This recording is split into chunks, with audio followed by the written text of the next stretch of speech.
Bismillahirrahmanirrahim. Assalamualaikum warahmatullahi wabarakatuh. Alhamdulillahi rabbil alamin, alladhi anzala as-sakinata fi qulubil mu'minin.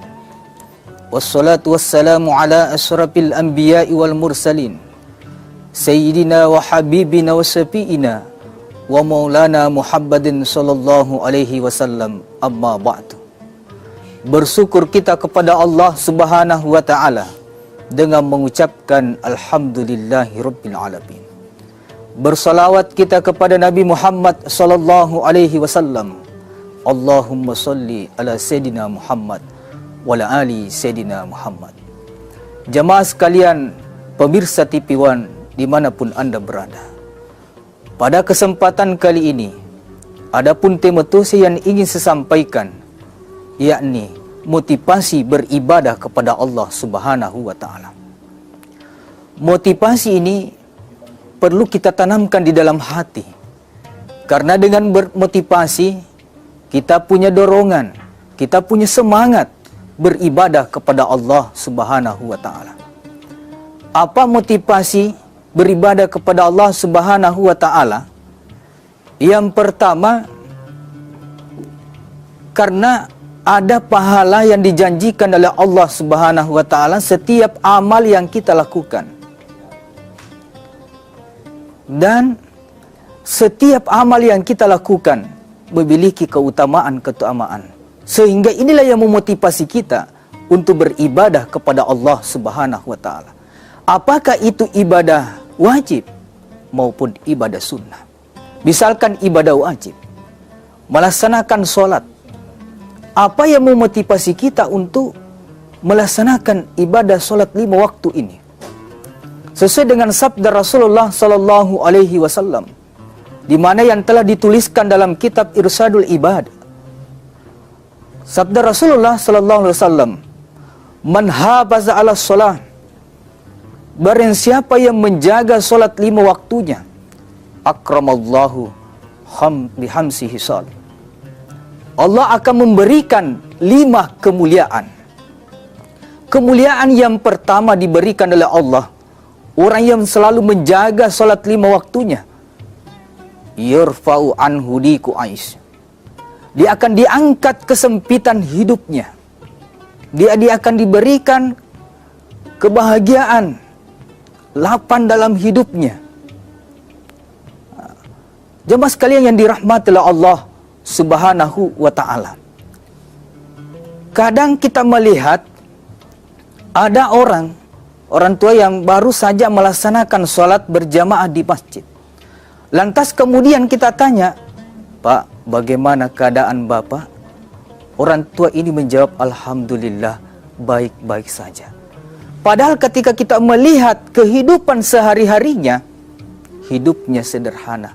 Bahkan bisa dikategorikan orang miskin, tetapi dia mampu mengucapkan rasa syukur kepada Allah Subhanahu wa ta'ala karena dia menjaga solat 5 waktunya, sehingga rasa sempit di dalam hatinya itu dihilangkan oleh Allah. Karena sebenar-benarnya kekayaan adalah kekayaan yang ada di dalam hati kita. Kita mampu bersyukur kepada Allah Subhanahu wa ta'ala. Justru sebaliknya, orang yang tidak menjaga sholat 5 waktunya, maka dia akan disempitkan kehidupan dunianya. Diibaratkan ada orang kaya, kita temukan di tengah jalan. Kita tanyakan, "Pak, bagaimana keadaan Bapak?" Orang kaya menjawab, "Saya ini selalu pusing, selalu stres." Padahal, kenapa Bapak selalu stres? Padahal ketika dilihat kehidupan sehari-hari Bapak ini orang kaya, rumahnya mewah, mobilnya banyak, usahanya bagus. Kenapa kita selalu stres?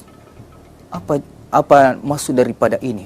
Memang dia disempitkan hatinya oleh Allah Subhanahu wa ta'ala karena dia tidak menjaga sholatnya.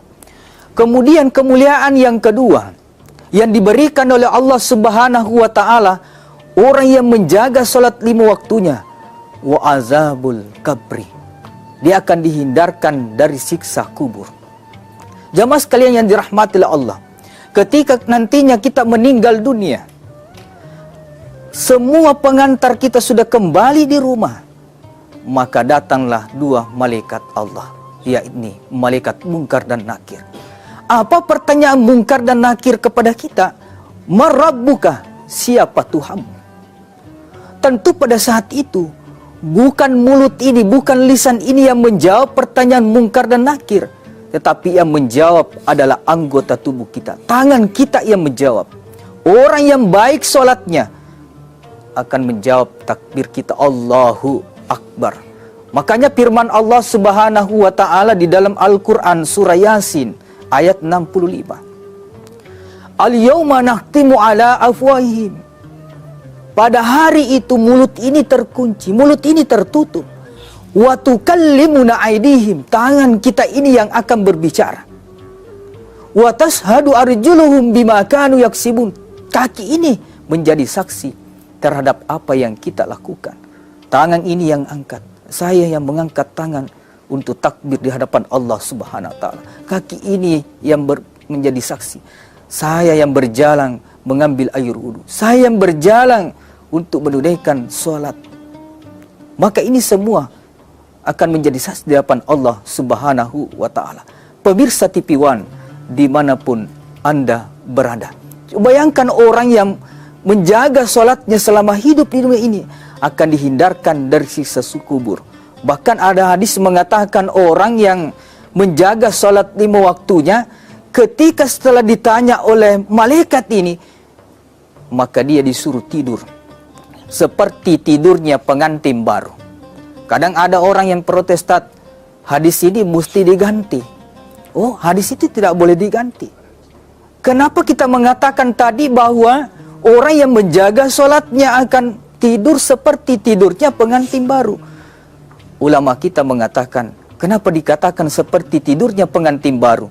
Karena pengantin baru begitu asyiknya menjadi pengantin baru, maka tentu tidurnya akan nyenyak. Inilah kemuliaan yang kedua didapatkan orang yang menjaga sholat 5 waktunya. Makanya ada satu sahabat Rasulullah yang bernama Utsman. Utsman itu ketika dia berjalan dan menemukan ada kuburan, dia berhenti sejenak, lantas kemudian dia meneteskan air mata. Ketika ditanya oleh sahabat, "Wahai Utsman, kenapa engkau menangis ketika melihat kuburan?" Padahal sering kita bersama-sama Utsman di dalam majelis Rasulullah SAW. Rasulullah menjelaskan begitu pedihnya sisaan di dalam neraka jahanam.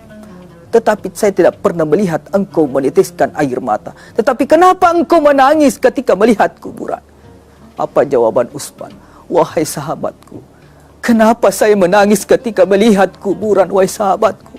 Karena saya pernah mendengar Rasulullah SAW, barang siapa orang yang selamat di dalam kubur, maka itu menjadi tanda akan selamat sampai hari kiamat.